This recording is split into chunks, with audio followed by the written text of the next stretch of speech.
Hello everybody, welcome back to another video with Lim Reviews. Today I'm super excited to share with you my almost 1 month review of the ASUS Zenfone 8. Now this device here is a very compact device, but it packs a punch in this little guy right here. So I'm very excited to share with you my entire experience after using this little boy here for 1 month now. Alright, so these days, most smartphones are just getting more and more powerful. They're also getting larger and larger in size. For example, we have the Flip right here. This is a massive device. I also have the ROG Phone 5 right here, all from the ASUS family. But yeah, very surprised to actually see ASUS coming out with a very small device like this.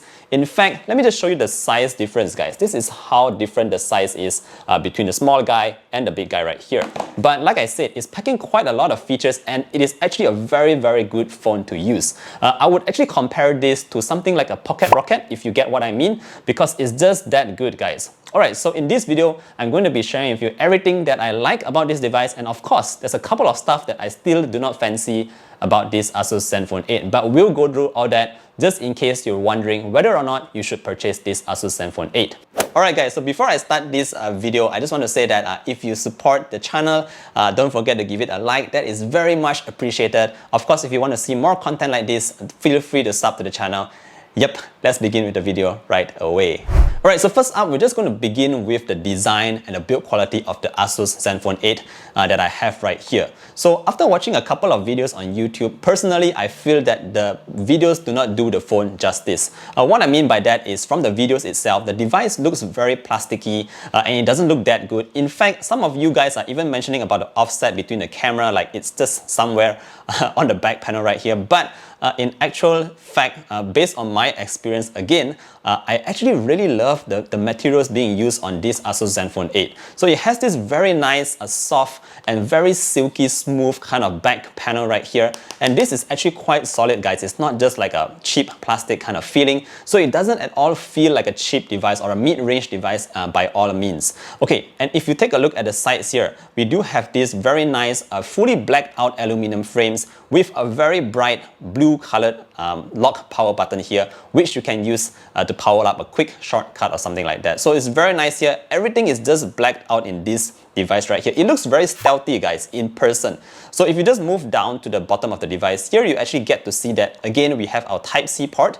We have a very nice speaker. This has stereo speakers, by the way. And yes, you do notice that we have an LED indicator at the bottom. So right now it's flashing red because my device is running out of juice. So I have to get this video done very quickly. But on the other side here is very clean. And at the top here, guys, look at this. We do have the headphone jack on a full-fledged powered-up device right here. So that is definitely something that I appreciate because I still occasionally use wired headsets. Alright, so that's that. Enough with the build quality. What you really need to emphasize right here is the size because it fits so well in one hand. Honestly speaking, it is a little bit small for my liking, but again, if you're looking for a small device, this is what you might want to check out. One thing I do need to point out that I don't really like about this device is that the back panel is a bit too smooth and it's super slippery, guys. So if you're going to use this device, you should use the case that came in the box. And yep, mine looks a little bit worn out because I've been using it over the couple of weeks now. But this offers a lot of grip. So all you need to do, snap it on and you get this case, like I said, from the box itself, which is pretty good. Flipping the device to the front here, we are greeted with a 5.9-inch AMOLED display. But before I go on to the display, I just want to talk a little bit about that in-display fingerprint scanner. So this works pretty well. What you need to do is, of course, just put your finger on there for a couple of seconds and it unlocks the device. So based on my experience, this in-display fingerprint scanner here has been kind of a hit and miss occasionally. Sometimes it unlocks really fast, like what you can see right now, but sometimes it takes a couple of presses to actually get into the display. So this is what you need to know about the in-display fingerprint scanner. Alright, now back to the display. We have a very compact 5.9-inch AMOLED display that is running at 1080p, but because it is such a small size right here, you're actually getting very high resolution. And what I mean by that is the PPI count on this guy right here is close to about 440 PPI, and that is very high, guys. You don't actually need a 2K display right here because the pixel density is already very high. Apart from that, we have very great contrast levels, awesome brightness levels. I brought this device outdoors and I never had any issues with seeing the display of it directly directly under the sun, so that's really good there. But another thing that you need to take note of here is that this device does come with 120 Hz refresh rate. So hear that, guys, the more expensive ASUS Zenfone 8 Flip only comes with 90 Hz, but this guy comes with 120 Hz. So what that means obviously is that everything is very smooth. If you just check out my Instagram right here, it is watery smooth, guys. So very nice display, and it also supports HDR10+. So watching videos on Disney Plus like I have here, Netflix as well, is a really awesome experience. Although you do need to know that obviously because it's a smaller display, so yep, it is a little bit smaller. But yeah, everything runs very fine here. I love the display, guys. This is a very high quality display that you're getting on the ASUS Zenfone 8. Alright, next thing I want to talk a little bit about here is the performance. Now this guy here is running the Snapdragon 888. It comes with 128GB of fast storage, UFS 3.1, and of course it also comes with 8GB of RAM. So it's pretty good here. Let me just show you a very quick Geekbench score that I got for this device right here. So I did do the Geekbench test, and what you can see here is a very strong score. It got more than 1100 for the single core and 3500 plus for the multi-core score right here. So yep, it's definitely performing very well in terms of the benchmarks. But in terms of day-to-day use, how does it feel like to launch apps? Let me just show you right away. You can see on the display right here. So it's very fast. Obviously, Instagram launches up very quickly. If you just go into your camera, bam, it just starts up. You go into your gallery, it's also very fast. Everything is blazing fast if you're using this for basic operating stuff. Alright, but let me touch a little bit on the gaming factor of this device right here. What I need to point out is for games that are very graphic intensive like Genshin Impact, and if you go to PUBG Mobile and you go with the highest gaming,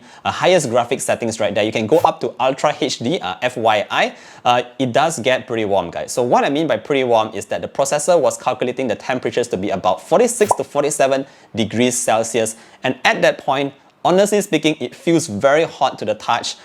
It reminds me very much of the Mi 11 when I was testing out the gaming as well. It was just so warm that you don't really want to hold the phone anymore to game. So not only was the heat on the entire back panel here, but even while touching the display and playing your games, you feel that the display also heats up. So it's a very unpleasant experience. Of course, this is only if you are gaming at the highest graphics that you might want to try out. But my personal advice here is, of course, you know you have the highest specs, but maybe drop it a notch or two to get that sweet spot in between balancing the heat as well as the performance. So that's what I can say about games like Genshin Impact and PUBG. So if you're another gamer like myself, I play a lot of Mobile Legends, or maybe you play lighter graphic games like Subway Surf, then you have no issues there. It is very cool. It goes up to about 38 degrees Celsius, which honestly speaking is a very common thing. So no complaints about that there. One more thing I think that I should mention here as well is if you're playing games like Mobile Legends or Wild Rift for that matter, so obviously you're having a 5v5 kind of gameplay, the display is a little bit too small and it does get a little bit difficult to actually fight the game because everything is so small. All the heroes are so tiny and the creeps are even smaller, but yeah, that's what you do get with a smaller display. Alright guys, so that's the performance. Next thing I want to talk a little bit about is the cameras at the back. So as you can see here, this device here comes with two cameras only. So two straightforward sensors. We have a 64 megapixel main sensor, and we also have an ultra wide sensor here that caters to all your needs. So we don't have any depth sensor or macro lens here, which is totally not necessary at all. So you get to save a bit of cost there. And yep, in terms of the cameras guys, I did find that the quality of images coming from this device right here, again, is surprisingly good. So yes, it is using the sensors from last year. It's not the latest sensor. You don't get that on the ASUS Zenfone 8. But I must say that the image quality taken during the day is very pleasant. You have nice colors, very natural kind of skies. So you don't see oversaturated kind of images from what you can take from the ASUS Zenfone 8. Everything looks very natural, and when you go indoors, it's also very punchy in terms of the color. So that's what I kind of like there. Now, when you take the device at night, and night mode is also a pretty good job being done on the ASUS Zenfone 8 here. The only thing I might call out here is that there's a bit of lens flare when you're taking pictures of like lights and objects like that. But overall, I think that the image quality coming out from the ASUS Zenfone 8 here is a really pleasant surprise. Again, like I mentioned, it is not using the latest set of sensors here, but it does do the job pretty well, and I'm pleased with the cameras right here.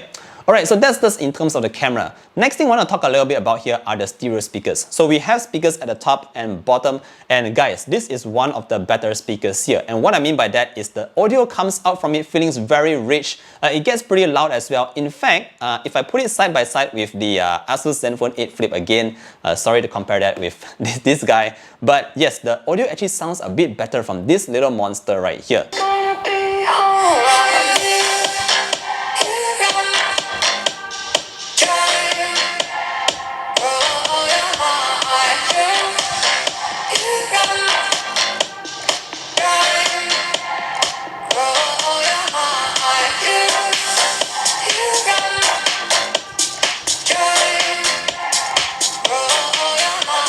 Alright guys, so that's the kind of audio quality you can expect to get from the ASUS Zenfone 8. It does get a bit shaky at the back, like you do feel some vibrations at the back because of that speaker, but guys, this is a very nice speaker here, very rich kind of sound coming out from this guy, and if you don't like the sound there, you can always plug in your own wired earphones to listen to music on the ASUS Zenfone 8. Alright guys, last but not least, let's talk a little bit about the battery in this guy. Now the ASUS Zenfone 8 here only comes with 4000 mAh of battery, and in my testing so far, this is one of the main downsides here. Although 4000 mAh sounds a bit big, but I'm not getting the best battery life here. I'm going to be straight up honest with you. So I've played based on my usage, when I play about 3 games of Mobile Legends, I take about 20 minutes of photos, I watch a bit of YouTube and Instagram here and there. The screen on time for this guy is only 4 hours, and it is quite poor if you ask me. So that's definitely one of the downsides of the ASUS Zenfone 8 that I'm quite disappointed here. The battery life is definitely not the best. Of course, if you don't game a lot and you don't take a lot of photos, I mean, if you only use your phone to browse the internet or search on social media and all that,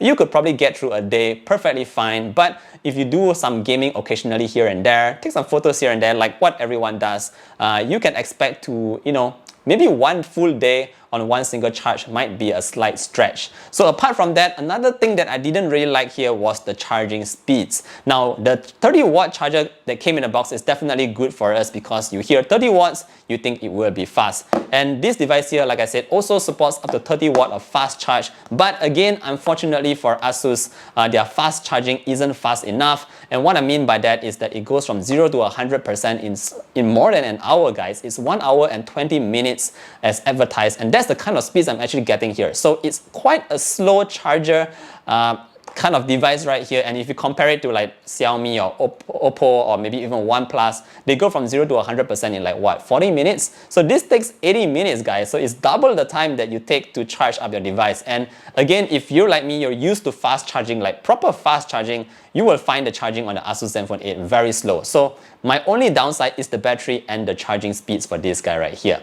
Alright guys, I think I've covered pretty much everything that you might want to know or need to know about the ASUS Zenfone 8. Again, if you're considering to buy this device here, I hope this video has helped you out. So everything is still very good with the ASUS Zenfone 8. We have a great display, great build quality, awesome sounding speakers, very strong processing power and all that. The only downside is the battery life and as well as the charging speeds, which I think is a bit short, a shortfall for this device right here. Alright guys, I think that's it for this video. I hope you've learned something from this video as well. If you do support the channel, don't forget to give a like, a sub to the channel if you want to see content like this, and I'll see you guys in the next one. Bye!